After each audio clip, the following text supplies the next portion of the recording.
Everyone, welcome back to my another video. कैसे हैं आप लोग? उम्मीद है बहुत अच्छे होंगे और अपने जीवन में ज़रूर तरक्की कर रहे होंगे। फ्रेंड्स, आज मॉर्निंग की शुरुआत तो हो रही है आजकल 4 बजे, क्योंकि मम्मी पापा जाते हैं खेत गेहूं काटने के लिए, तो सुबह जल्दी उठते हैं। और अभी का समय हो रहा है तकरीबन 6 सवा 6 और आज मैं बना रही हूँ चने दाल के पराठे। तो मम्मी लोग तो चली गई हैं और अभी बच्चे जाने वाले हैं स्कूल, तो तब जब तक वो लोग थे तब तक उनसे थोड़ी बातें कर रहे थे और इधर मेरे पराठे भी बन रहे हैं। फ्रेंड्स, आज कई दिनों के बाद वीडियो आने वाला है, क्योंकि इसका बस एक ही रीज़न था कि सुबह जल्दी उठ रहे थे, कोई भी वीडियो शूट नहीं कर पा रहे थे। और दोपहर में जब हमें समय मिलता था, सुबह मतलब हम 7, 7:30, 8 बजे फ्री हो जाते थे, तो फिर हम पढ़ने बैठ जाते थे। फिर हम ज़्यादा देर कुछ मतलब मुझे याद ही नहीं रह रहा था कि वीडियो भी शूट करनी है। कल मेरे बच्चों ने टोका, अरे मम्मा आप वीडियो नहीं शूट कर रहे। मैंने कहा अरे हमारे तो दिमाग से ही स्लिप हो जाता है। जब याद आता था तो समय नहीं रहता था कि मतलब क्या शूट कर लें, उस टाइम फ्री रहते थे। और जब काम कर रहे होते थे तब याद ही नहीं रहता था। लेकिन आज हमने कहा कि अब आज से वीडियो प्रॉपर शूट करते हैं और अपलोड करेंगे, अदरवाइज़ एक रिदम टूट जाता है तो फिर तकलीफ़ होती है हर एक काम के लिए। और अब मेरे बच्चों का स्कूल का टाइम हो गया है, इनकी बस बिल्कुल आने वाली है, तो इसलिए ये लोग जा रहे हैं। और बेटा मेरा जब भी स्कूल जाता है तो पैर छू के जाता है। बिटिया को बोलते हैं लेकिन वो छूती भी नहीं है, और दूसरी बात हम लोग के यहाँ लड़की से पैर छुआते भी नहीं है, तो इस वजह से वो नहीं करती है। और उन सब के जाने के बाद आज मैंने पूरे कमरे की बिल्कुल डीप क्लीनिंग करी, क्योंकि कई दिनों से हो ही नहीं पा रही थी, 4-5 दिनों से, तो बहुत गंदा हो गया था रूम। आज बिल्कुल एकदम 1-1.5 घंटा लग के इस कमरे को साफ़ किया, तब जाकर के थोड़ा मन का काम हुआ।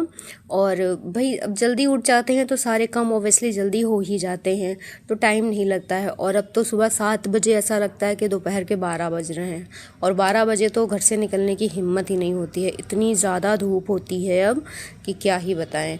तो अभी तो फ़िलहाल मेरे सारे काम हो गए हैं और यहाँ मैं बिल्कुल रूम प्रॉपर कर रही हूँ। अपना जो कुछ भी चाय नाश्ता था वो सब भी कर लिया था, और कपड़े वगैरह भी धुल गए थे, सारे बर्तन वगैरह भी सब काम हो गए थे। तो इन सबको निपाटने के बाद फिर मैं आ गई थी अपनी भैया पढ़ाई के लिए, क्योंकि वो सबसे ज़्यादा ज़रूरी है।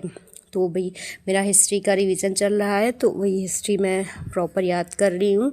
और अब देखा जाए तो हमारे पास बस पढ़ने भर का समय बचा है, इससे ज़्यादा हम लोग के पास समय नहीं है, क्योंकि अब अप्रैल चलने लगा है। अप्रैल, मई, जून 3 महीने हमारे पास प्रॉपर है बिना टेंशन के पढ़ने के।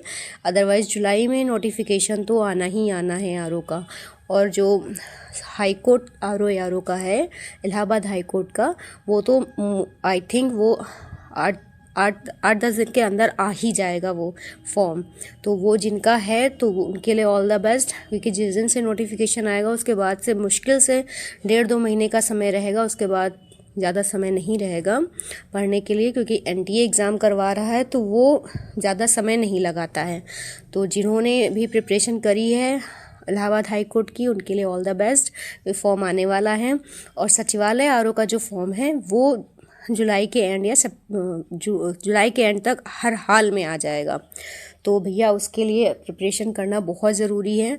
तो अभी मेरी जो क्लासेस 2-3 दिन पहले की छूट गई हैं वो मैं कर रही हूँ। ये हिस्ट्री की क्लास है, जिसमें जो हमारे आंदोलन थे उनका अलग सेपरेट वीडियो चलता है, तो बस वही क्लासेस अभी कर रहे हैं। इसके बाद फिर मैंने मेंस की क्लास कंप्लीट करी। क्लास में मैं पत्र लेखन कर रही हूँ, और आज मैंने अर्थशास्त्री पत्र के बारे में पढ़ा। एक्चुअली मेंस का सिलेबस ना बिल्कुल नया है, तो चीज़ें समझने में थोड़ा टाइम लग रहा है। तो मेरे सर भी बोल रहे थे कि एक वीडियो को कम से कम 3 बार देखोगे तब आपको समझ में आएगा कि आपको एक्चुअल में करना क्या है। तो मैंने अभी 2 पत्र देखे हैं, सरकारी पत्र और अर्थशास्त्री पत्र देखा है। तो मैं कल फिर से दोनों वीडियो को देखूंगी एक एक करके, ताकि मुझे दोनों लेटर्स का मतलब जो डिफरेंस है वो समझ में आए, इसके बाद मैं लिख सकूं, इस तरीके का समझ में आए। तो नहीं 3 बार तो एटलीस्ट 2 बार तो मैं देखूंगी, तब मतलब काफ़ी चीज़ें समझ में आ गई हैं, लेकिन वो फॉर्मेट समझ में नहीं आया है कि जो लिखने लायक हो।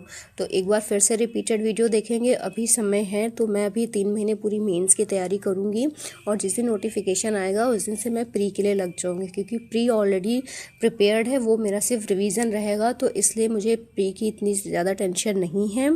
और प्री के लिए मैं हिंदी भास्कर चैनल है अमरनाथ सर का, उसको भी फॉलो करती हूँ। अगर जब भी मेरा मन करता है कि मैं मतलब मेंस पढ़ने का मन नहीं कर रहा है तो मैं उनकी क्लासेस देख लेती हूँ।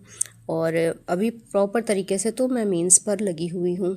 और यहाँ पर मैं पढ़ रही हूँ जो प्रशासनिक शब्दावली थी उनको, और मुहावरे और लोकोक्तियाँ। मतलब मैं 3 चीज़ें लेके चल रही हूँ, मुहावरे, लोकोक्तियाँ और जो तुम आपका वो पड़ता है प्रशासनिक शब्दावली और पत्र लेखन, ये 3 चीज़ें लेके चल रही हूँ।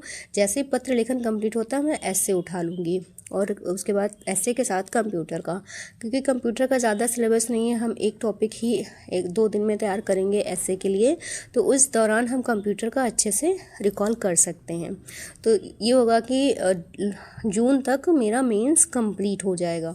एक बार मेंस कंप्लीट हो जाएगा तो फिर प्री के लिए उतनी टेंशन नहीं रहेगी, क्योंकि आफ्टर प्री रिज़ल्ट हमारे पास प्रिपरेशन का टाइम नहीं रहता, उसके बाद सिर्फ हमारे पास प्रैक्टिस का टाइम रहता है। तो मैं चाहती हूँ कि जब प्री का रिज़ल्ट आए तो इस बार लिस्ट में मेरा भी नाम आए, और रिज़ल्ट आने के बाद मैं सिर्फ मेंस के लिए ऐसे लिखूँ और सारी जीएस की प्रिपरेशन करूँ, मतलब सब कुछ लिखने वाला काम करूँ, याद करने या पढ़ने जैसा कुछ भी ना करूँ। तो फ्रेंड्स अभी शाम का समय हो रहा है और मैं यहाँ बेटे को होमवर्क करा रही हूँ। बिटिया मेरी सो गई है। इससे पहले मैंने वही पढ़ा था अपना दोपहर का, और रूम में बहुत गर्मी लगती है तो रूम में नहीं बैठते, रूम से जस्ट बाहर बैठे थे इससे पहले। तो अभी फ़िलहाल रूम में आ गए और शाम के 5-5:30 बज रहे हैं। यहाँ मैं बेटे को पढ़ा भी रही हूँ, साथ ही साथ जो मैंने दिन में पढ़ा है उसका भी रिवीजन कर रही हूँ। कल से मैं अपना जो यूपी जीके था, ज्योग्राफी और हिस्ट्री, ये तीनों चीज़ें मैं पढ़ूँगी। इसके अलावा जो मेरा करंट अफेयर का नोट्स है वो भी बनाऊँगी, और जो मेरा मेंस का पोर्शन है उसको भी कंप्लीट करूँगी। फ्रेंड्स ज़िंदगी में ना उतार चढ़ाव सबके जीवन में है। अगर ज़िंदगी को अच्छे से जिए तो मौज है, वरना समस्या तो हर रोज़ खड़ी है, समस्या अगले पल खड़ी है। आप बिलीव नहीं करोगे, आप एक काम करने जाते हो दूसरा काम ऑलरेडी तैयार हो जाता है कि वो भी आपको करना है। और जब आप अपनी फैमिली में बिल्कुल सिंगल होते हो कि ले देकर आप ही को सब कुछ मैनेज करना है, तब चीज़ें और भी मुश्किल हो जाती हैं। मेरे साथ भी सेम चीज़ होती है, हम जिधर जाते बस उधर उतना ही काम हो पाता है, दूसरा काम फिर से जब आते हैं वापस तब करते हैं। तो बड़ा ही मतलब उलझी हुई लाइफ रहती है कभी कभी, तो लगता है कि क्या है ज़िंदगी में, समझ में नहीं आ रहा है कि कैसे जीवन कटेगा। लेकिन चलो ठीक है, समस्या है तो भाई जीवन है, जब मर जाएंगे तो काहे की समस्या, ज़िंदगी ख़त्म तो सारी समस्याएं ख़त्म, तो जीवन है तो समस्या ज़रूर रहेगी। तो इनको तो खैर एक पार्ट ऑफ लाइफ है, ये तो सब जीना ही है। और यहाँ आज मेरा मीठा खाने का बहुत मन था, तो ये बना रहे हैं गुलगुले। ये बहुत पहले बनते थे मम्मी लोगों के समय में, अब तो किसी के पास समय ही नहीं है बनाने का, ना ही समय है खाने का, लेकिन आज मेरा बहुत मन था, इस वजह से मैंने आज ये बनाए हैं। सो फ्रेंड्स, आप में से कितने लोग ऐसे हैं जिन्होंने ये खाया है या फिर उन्हें पसंद है? फिलहाल मेरी फैमिली में तो सबको पसंद है, हम बचपन में खाते थे, काफ़ी दिनों के बाद आज बनाया है, बहुत ज़्यादा मन था इसलिए आज बनाया है। तो फ्रेंड्स, कुछ इस तरीके से मैंने अपना आज का दिन बिताया, पढ़ाई भी करी, घर के सारे काम भी करे, और प्लस अब गर्मी भी होने लगी तो थोड़ा समय रेस्ट में भी जाता है। तो फ्रेंड्स, आप सबसे रिक्वेस्ट है, अगर आपको मेरे वीडियोस पसंद आते हैं तो प्लीज़ एक लाइक करके ज़रूर जाइएगा, और अगर मेरे चैनल पर फर्स्ट टाइम आ रहे हैं तो इसे सब्सक्राइब करके ज़रूर जाइए, क्योंकि मुझे आपके सपोर्ट की सच में बहुत ज़्यादा ज़रूरत है। और आने वाले टाइम में मैं आपसे अपनी लाइफ की और भी चीज़ें अपडेट करूँगी। तो मिलते हैं नेक्स्ट वीडियो।